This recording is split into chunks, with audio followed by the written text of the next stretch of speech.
Oke, bismillahirrahmanirrahim. Assalamualaikum warahmatullahi wabarakatuh. Selamat pagi semuanya. Semoga selalu dalam lindungan Allah Subhanahu wa taala. Apa kabar teman-teman semua, mahasiswa, mahasiswi STIE Surakarta yang kami hormati dan kami banggakan. Hari ini kita akan memasuki pertemuan yang ketujuh, ya, yakni kita akan membahas tentang akhlak kepada Rasulullah Sallallahu Alaihi Wasallam. Nah, sebelum kita mulai, coba siapa yang masih memiliki tanggungan tugas-tugas, ayo silakan untuk menyelesaikannya ya, karena semuanya pasti ada hasilnya ya. Silahkan untuk yang kemarin terlambat mengirimkan pekerjaannya, mini quiznya, besok silahkan Anda tepat waktu ya, karena ada waktu yang ditentukan, batas pengirimannya ya, sesuai dengan apa yang kami aturkan kepada Anda semuanya ya. Kita akan membahas tentang akhlak kepada Rasulullah ya. Seorang muslim yang mengaku mencintai Rasulullah sallallahu alaihi wasallam ya, semestinya dia selalu berusaha untuk meneladani sunnah beliau sallallahu alaihi wasallam dalam kehidupannya, apapun itu ya, baik dalam bicaranya, tingkah lakunya, bahkan dalam bentuk mengikuti cara makan beliau ya. Ini merupakan salah satu ya bentuk kecintaan kita kepada beliau sallallahu alaihi wasallam, terlebih lagi jika dia mengaku sebagai seorang ahlus sunnah. Karena konsekuensi utama seseorang yang mengaku mencintai beliau sallallahu alaihi wasallam adalah selalu berusaha mengikuti semua petunjuk dan perbuatan beliau sallallahu alaihi wasallam ya. Allah Ta'ala berfirman dalam surah Ali Imran ayat 31 ya. Qul in kuntum tuhibbunallah fattabi'uni yuhibbukumullah wa yaghfir lakum dzunubakum wallahu ghafurur rahim ya. Katakanlah, jika kamu benar-benar mencintai Allah, maka ikutilah petunjukku ya, sunnah. Niscaya Allah mencintaimu dan mengampuni dosa-dosamu. Allah Maha Pengampun lagi Maha Penyayang ya. Coba perhatikan, ini menjadi dalil ya. Nanti ketika ada pertanyaan mengenai apa dalilnya, kenapa kita harus mencintai Rasulullah, harus mengikuti apa yang beliau contohkan ya, apa dalilnya? Maka jawablah dengan dalil ini ya. Surah Ali Imran ayat 31 ya, ayat 31. Imam Ibnu Katsir ketika menafsirkan ayat ini berkata ya, ayat yang mulia ini merupakan hakim, pemutus perkara bagi setiap mereka yang mengaku mencintai Allah, akan tetapi dia tidak mengikuti jalan sunnah, yakni jalan Rasulullah sallallahu alaihi wasallam, maka dia disebut pendusta ya. Orang yang berdusta ya. Coba mencintai, mengatakan mencintai, namun perbuatannya sebaliknya, tidak menunjukkan bahwa dia cinta kepada Rasulullah ya. Dan ini disifati pelakunya sebagai seorang pendusta ya. Sampai dia mau mengikuti syariat dan agama yang dibawa oleh Nabi Muhammad SAW dalam semua hal, baik ucapannya, perbuatannya, dan keadaannya. Maka perlu kita teliti kembali bagaimana kecintaan kita kepada beliau ya. Apakah kita termasuk yang dalam ucapan kita mengikuti ya, dengan banyak mengucap kata-kata yang baik, meninggalkan kata-kata yang keji, kata-kata kotor. Ingat ya, ketika orang berbicara kotor sekali saja, maka akan membekas, dan bahayanya seperti kecanduan ya, hingga merasa tidak seperti orang berbuat maksiat ya. Ketika dia berkata kotor sekali, kemudian disusul dengan kalimat-kalimat kotor yang lain, dia terbiasa dengan itu. Maka berhati-hatilah jika ucapan ini sudah tidak baik. Maka perbanyak istighfar, benahi ya. Karena Rasulullah Sallallahu Alaihi Wasallam beliau mencontohkan kalimat-kalimat yang baik, ucapan-ucapan yang baik, ya, nasihat-nasihat yang baik. Beliau mencontohkan hal tersebut. Kemudian secara perbuatan pun, ya, bagaimana akhlak beliau Sallallahu Alaihi Wasallam, ya, tidak pandang bulu besar, kecil, ya, tua, muda, miskin, kaya, ya, semuanya diperlakukan dengan baik, ya. Dan terkadang kita melihat dalam pergaulan saat ini, ya, tentunya yang kita rasakan jauh dari apa yang dicontohkan oleh Nabi Muhammad SAW. Seakan-akan ketika kita tidak memerlukan, ya, tidak ada kepentingan pada seseorang, maka kita tidak menghiraukannya, kita meremehkannya, ya. Atau mungkin ada orang yang merasa dirinya memiliki harta yang lebih daripada temannya, hingga ketika bergaul pun, ya, merendahkan satu dengan yang lainnya. Lihat, ya, bagaimana seorang Rasul, ya, yakni Rasulullah Muhammad SAW, bagaimana beliau sayang kepada siapapun, ya, hormat, ya, saling menghargai terhadap siapapun, ya, siapapun itu. Maka adalah kekeliruan jika ternyata kita atau Anda yang masih muda ini, ya, ketika Anda bertemu dengan anak kecil, Anda meremehkannya, ya. Ketika Anda bertemu orang tua pun tidak ada penghormatan, ya. Bahkan untuk salam saja sudah mulai menghilang, ya. Seperti kemarin, ya, ada pertanyaan tentang apa, bagaimana, ya, menghadapi era pandemi ini kita merasa saling cuek, ya, karena karena memakai masker hingga semakin jauh jaraknya, ya. Lihat, ya, ketika, ya, perbuatan baik itu dilakukan, maka akan mengundang kebaikan yang lainnya.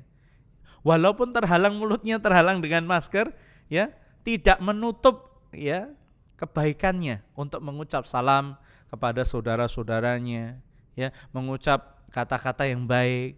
Ketemu dengan anak kecil pun dia sayang kepada anak kecil. Ketemu dengan orang tua dia hormat, ya. Jangan sampai, ya, jangan sampai kita meninggalkan, ya, perbuatan-perbuatan yang dicontohkan oleh Rasulullah Sallallahu Alaihi Wasallam. Kemudian, ya, kita akan, ya, mengenal tentang sifat wajib Rasul yang wajib diyakini, ya. Jadi di sini ada beberapa sifat yang kami beritahukan, ya, yang akan kita bahas, ya. Berusaha mencontoh perilaku Rasul dalam kehidupan sehari-hari adalah salah satu bentuk keimanan kita, ya. Adalah salah satu bentuk keimanan kita. Selain itu, kita juga senantiasa berada di atas jalan kebenaran yang menuntun kita atas ridha Allah Subhanahu wa taala, ya, atas ridha Allah Subhanahu wa taala. Dan Nabi dan Rasul mempunyai sifat-sifat mulia yang disebut dengan sifat wajib, ya. Dan ini melekat pada diri Nabi dan Rasul. Adapun sifat wajib ini merupakan sifat mulia yang dikaruniakan Allah Subhanahu wa taala, ya, melekat kepada para nabi dan rasul agar dapat diteladani oleh umat manusia. Maka ketika Anda melihat Rasulullah, ya, ketika Anda melihat mengenal para nabi, maka di situ ada hal-hal baik yang wajib kita contoh, ya, yang wajib kita contoh, ya. Berbagai sifat tersebut mencerminkan bahwa nabi dan rasul merupakan manusia pilihan Allah Subhanahu wa taala, yang mana mereka dikaruniai, ya, dikaruniai sifat-sifat mulia tersebut, ya. Bagaimana Allah Subhanahu wa taala menjaga Rasulullah sallallahu alaihi wasallam, ya. Dan Rasul merupakan, ya, manusia pilihan Allah Subhanahu wa taala yang maksum, yakni terjaga untuk selalu melakukan hal yang baik dan senantiasa terhindar dari hal yang tidak baik. Lalu pertanyaannya, apa sajakah sifat wajib Rasul yang nyata? Apa sajakah sifat wajib Rasul yang ada? Yang harus kita teladani, yang harus kita ikuti, ya. Yang pertama, Siddiq, yakni tentang kejujuran. Sebelum saya membahas ini, kira-kira, ya, seberapa jujur kita? Coba bisa dijawab nggak? Seberapa jujur kita? Jujur dalam apa? Ya berkata, ya, dalam lisan kita, dalam diri kita, hati kita, bagaimana kita jujur. Ya, terkadang kebiasaan bohong itu begitu mudah hingga membekas begitu dalam ke dalam hati seseorang hingga dia menjadikan kedustaan itu sebagai sesuatu yang biasa. Nah, para nabi dan rasul memiliki sifat yang jujur. Ya. Setiap rasul pasti jujur dalam ucapan dan perbuatannya. Segala sesuatu telah disampaikan kepada manusia, baik berupa wahyu ataupun kabar. Ya, harus sesuai. Ya, harus sesuai dengan apa yang diterima dari Allah Ta'ala, dan tidak boleh ada satupun yang dilebihkan atau dikurangkan. Ya. Dalam arti lain, apa yang disampaikan kepada manusia pasti benar adanya. Ya. Karena itu dari wahyu dari Allah Subhanahu wa ta'ala, kabar dari Allah Subhanahu wa ta'ala. Maka mereka para nabi dan rasul adalah orang-orang yang jujur, ya. Allah Subhanahu wa ta'ala berfirman dalam Al-Qur'an, ya, surah Al-Hashr ayat 7, ya. Wa ma atakumur rasul fakhudhuhu wa ma nahakum anhu fantahu wattaqullah, ya.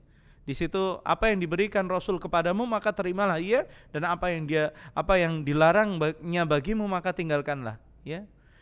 Jadi apa yang disampaikan oleh Rasulullah Sallallahu Alaihi Wasallam percayalah. Ya. Sebab itu kata-kata yang bukan dari mereka sendiri. Ya. Ini adalah wahyu dari Allah, kabar yang dengan jujur disampaikan oleh seorang nabi dan seorang rasul. Ya. Maka sebagai seorang hamba, ya, sebagai seorang hamba Allah, maka kita wajib mendengarkannya, ya, mengikutinya, ya, menerapkan dalam lini kehidupan kita. Maka yang kedua, ya, yang kedua adalah tentang amanah, ya. Amanah, ya, dia bisa dipercaya, ya. Pada dasarnya amanah berarti bisa dipercaya baik lahir ataupun batin. Sedangkan yang dimaksud dalam hal ini bahwa setiap rasul dapat dipercaya dalam setiap ucapan dan perbuatannya. Jadi enggak ada istilah berbohong, ya, bagi para nabi dan rasul, dan adalah merupakan adab, ya, bagi kita kepada rasul bahwasanya kita mempercayai apa yang diucap dan apa yang menjadi perbuatannya. Kemudian teman-teman yang dirahmati Allah, ya, terdapat dalam surat Asy-Syu'ara, ya, ayat 143, inni lakum rasulun amin, sesungguhnya aku adalah seorang rasul kepercayaan yang diutus kepadamu, ya. Ketika turun wahyu Allah, ya, yang menjelaskan, ketika turun firman Allah Subhanahu wa taala seperti ini, ya, yang menjelaskan tentang bagaimana seorang rasul diutus, kemudian bagaimana sikap kita. Apakah kita termasuk orang-orang yang mengingkari sebagaimana orang-orang kafir jahiliyah terdahulu yang mengingkari adanya para nabi dan para rasul. Yang mana ketika kita lihat dalam sejarah, ya, di situ disebutkan bagaimana mereka menyebut Rasulullah Muhammad SAW sebagai penyihir, sebagai orang gila, ya. Lihat keingkaran mereka terhadapnya, ya.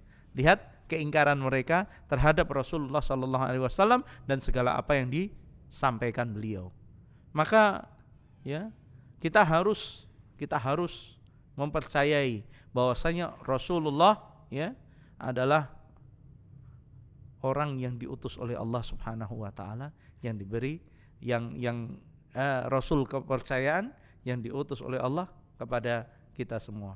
Kemudian tabligh, ya. Tabligh, apa itu tabligh? Menyampaikan, ya, menyampaikan. Tidak ada kabar sedikit pun yang tidak disampaikan.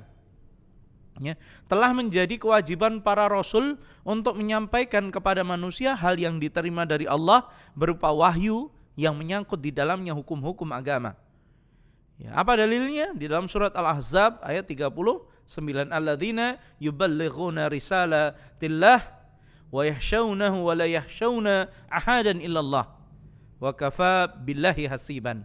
Orang-orang yang menyampaikan risalah-risalah Allah, ya, mereka takut kepadanya dan mereka tiada merasa takut kepada seorang pun selain kepada Allah, dan cukuplah Allah sebagai pembuat perhitungan. Lihat, ya, mereka para penyampai ini, lihat ya, kalau Anda membaca sejarah, ya, para nabi, para rasul, ya, dikejar-kejar, ya, hendak dibunuh, ya. Ingat ya, ketika peristiwa hijrah, bagaimana Rasulullah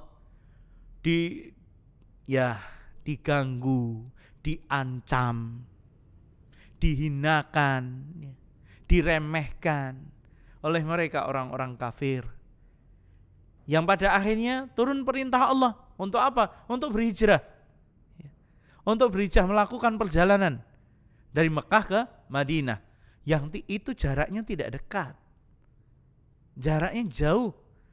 Dan ingat, mereka ketika hijrah ini, di belakang mereka orang-orang yang siap menghunuskan pedang, siap memenggal kepala Rasul, siap memenggal siapapun.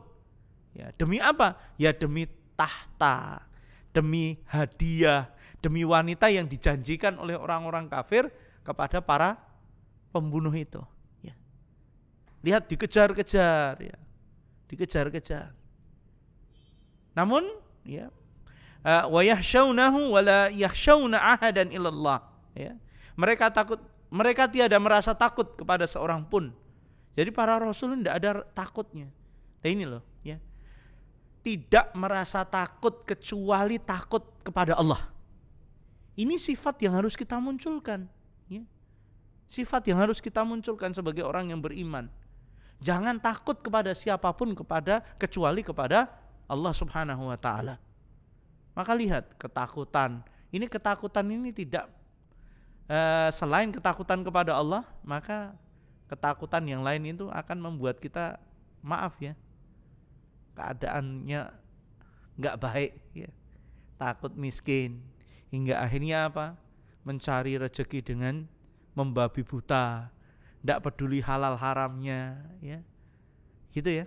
Takut jomblo, enggak punya istri, terus pergi ke dukun pengasihan dan lain sebagainya. Ingat ya, ini semua tercela. Lalu Pak, kalau orang yang takut kepada Allah, dia menangis kepada Allah, ya, takut dosa-dosanya, takut kesalahan-kesalahannya. Apakah ini perkara yang baik? Ini perkara yang baik. Ketika seseorang menyadari kesalahannya, lalu berlinangan air mata, dia bertobat kepada Allah Subhanahu wa taala. Ya. Ini satu perkara yang baik. Ini ketakutan yang memang harus dimunculkan. Al-khauf dan roja, ya. Apa? Takut kepada Allah dan berharap hanya kepada Allah Subhanahu wa taala. Wa kafa billahi hasiban, dan cukuplah Allah sebagai pembuat perhitungan. Serahkan kepada Allah. Ya, serahkan. Rasulullah, para rasul, para nabi, mereka menyerahkan, ya, menyerahkan kepada Allah tentang nasib kaumnya, tentang nasib mereka yang menghinakan Rasul, menghinakan para nabi. Mereka serahkan kepada Allah Subhanahu wa taala. Bagaimana nasib kaum Samud, kaum Ad, ya. Bagaimana kaum Sodom, ya. Bagaimana mereka mempertanggungjawabkan di hadapan Allah terhadap apa? Kedurhakaan mereka kepada Rasul, kedurhakaan mereka kepada para nabi. Mereka semua akan dihisab oleh Allah Subhanahu wa taala. Maka teman-teman, ya, yang dirahmati Allah Subhanahu wa taala, sekali lagi, ya, menjadi kewajiban bagi kita untuk mengikuti, ya, mengikuti apa yang diperintahkan oleh Allah Subhanahu wa taala melalui lisan Rasulullah sallallahu alaihi wasallam, ya, menyampaikan, ya. Anda punya ilmu apa? Ya, kira-kira ilmu itu baik enggak? Jika baik, sampaikan ke orang lain, ajarkan ke orang lain, ya, agar Anda bisa mendapat catatan pahala. Ya, Anda memberikan ilmu yang bermanfaat. Anda ahli apa? Ahli desain, ya. Anda ahli apa? Ahli berhitung. Ajarkan mereka, orang-orang lain, ya, teman-temanmu, atau mungkin mereka yang ada di sekitarmu yang kesulitan, ya, padahal Anda mampu untuk melakukannya, ya. Maka sampaikan. Terlebih lagi dalam urusan agama, ya, urusan agama, sampaikan walaupun satu ayat, Sampaikan, ingatkan kepada temanmu jika mereka melakukan kesalahan, melakukan sesuatu yang Allah benci, ya, melakukan sesuatu yang melanggar hukum Islam, yang mengakibatkan dia jatuh kepada dosa. Ingatkan, ya. Lihat teman, bukan istri, ya, bukan siapa-siapa, kemana-mana gandengan tangan, ke kos berduaan, ya, di dalam kamar. Apa yang dilakukan? Istighfar. Bahaya seperti ini. Anda sebagai teman, ya, justru jangan memberikan kesempatan untuk mereka berdua-duaan. Ingat, ya, Anda akan dihisap untuk itu, ya. Ketika Anda melihat suatu maksiat yang di depan Anda dan Anda tahu itu adalah suatu perkara yang buruk, Anda tidak menyampaikan, Anda tidak mengingatkan, maka Anda telah melewatkan yang namanya amar ma'ruf nahi mungkar. Padahal kita diperintahkan untuk itu, ya. Sampaikan, ingatkan, la taqrabuz zina, jangan dekati zina. Apalagi orang-orang yang berbangga. Ini hati-hati ya teman-teman, ya. Dan ini akan berefek pada kehidupan Anda loh, ya. Akan berefek pada kehidupan Anda. Maka hati-hati. Jika memang cinta, jika memang sayang, jika ingin bersatu, maka menikahlah. Jika sudah mampu, ya. Jika belum, tahan dirimu. Dengan apa? Perbanyak puasa, ya. Hindari dari memikirkan sesuatu yang memang memancing. Hindari itu semua. Ini pengingat, ya. Melihat banyaknya kejadian-kejadian seperti ini yang terjadi, ya. Maka sampaikan, ingatkan teman Anda, dan pengingat ini sebagai tanda kasih sayang Anda kepada teman Anda agar tidak terjebak dengan sesuatu yang Allah benci. Kemudian, ya. Nah, nanti kalau setelah mendengar video ini, melihat video ini dan mendengar ini, silahkan Anda berkomentar, silahkan. Atau mungkin tanyakan tentang hal ini, saya akan jelaskan. Baik di Google Classroom ataupun di grup WhatsApp. Akan saya jelaskan tentang hal ini. Kemudian saya lanjutkan lagi, ya, adalah sifat fatanah, ya. Sifat fatanah, ya. Dalam menyampaikan risalah Allah pastinya dibutuhkan kemampuan diplomasi dan strategi khusus agar wahyu yang tersimpan, ya, di dalam hukum-hukum Allah dan risalah yang disampaikan bisa diterima dengan baik oleh umat manusia, ya. Hal ini hanya bisa dilakukan oleh orang-orang yang cerdas tentunya. Allah berfirman, ya, dalam surat Al-An'am ayat 83, ya. Wa tilka hujjatuna, ya, dan itulah hujah kami yang kami berikan kepada Ibrahim untuk menghadapi kaumnya. Lihat, ketika Nabi Ibrahim, ya, menghadapi kaum-kaumnya, yang ujungnya adalah Nabi Ibrahim itu dilemparkan di manjanik, ya, di sebuah api yang dengan tumpukan kayu bakarnya, yang di saat itu kalau ada burung yang melewati pembakaran itu mati karena panasnya, ya. Namun lihat, ya, bagaimana cerdiknya Nabi Ibrahim, ya, bagaimana ketika Nabi Ibrahim mengingatkan ayahnya yang bernama Azara, ya, bagaimana mendakwai bapaknya sendiri, ya. Bapaknya sendiri adalah siapa? Dia adalah pemahat patung, yang dia menjual patung, makan dari hasil patung, dan apa? Dia menyembah patung itu, ya. Namun lihat, Nabi Ibrahim itu orang cerdas, ya. Orang cerdas yang ketika ditolak sekali dakwahnya, dia enggak terus putus asa. Maka milikilah, ya, sifat fatonah ini, kecerdasan dalam berdiplomasi, menyampaikan hal-hal yang penting, ya. Jangan terburu-buru berputus asa, ya. Bagaimana Rasulullah menyampaikan kepada, ya, umat-umatnya terdahulu, bagaimana menyampaikan aturan-aturan dari Allah, wahyu-wahyu Allah, bagaimana mereka, Rasulullah memiliki, ya, taktik tersendiri untuk itu. Jadi orang-orang yang seperti ini, ya, para rasul, para nabi adalah orang-orang yang cerdas, ya, orang-orang yang cerdas. Maka kita dianjurkan untuk mengikutinya. Ya, penting sekali, ya, mengatur strategi, ya. Mungkin kalau dalam hal ini, ya, dalam hal ekonomi, mengatur strategi pemasaran, strategi manajemen yang baik, itu pun perlu strategi untuk menghadapi, ya, era kehidupan saat ini.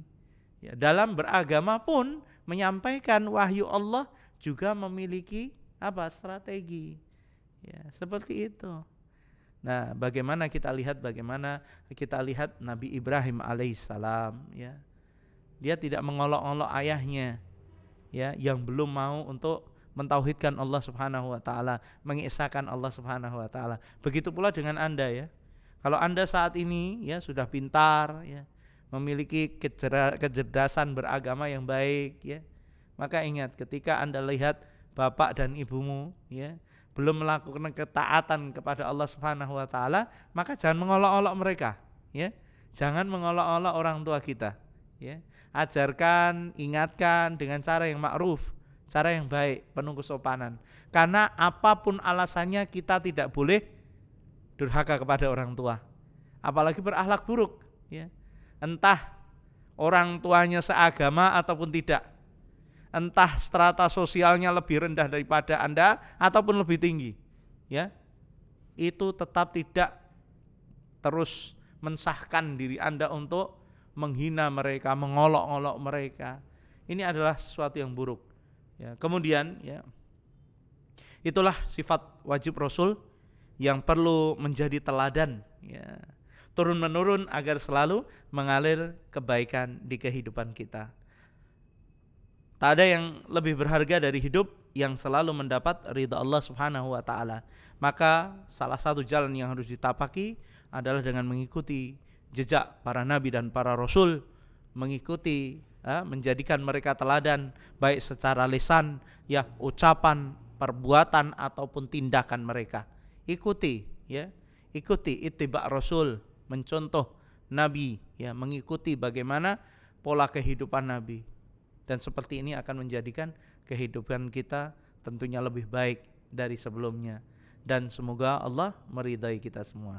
Nah, ini tema pertemuan yang ke-7, ya, sudah kami sampaikan. Silahkan jika ada komentar atau ada pertanyaan, ya, sengaja kami tidak menyampaikan secara mendetail agar Anda itu juga aktif untuk mempertanyakan, ya, bagaimana ini dan bagaimana itu. Karena saya lihat di Google Classroom pun, ya, masih banyak yang iya pak, iya pak, iya pak. Saya pikir ini paham, ya.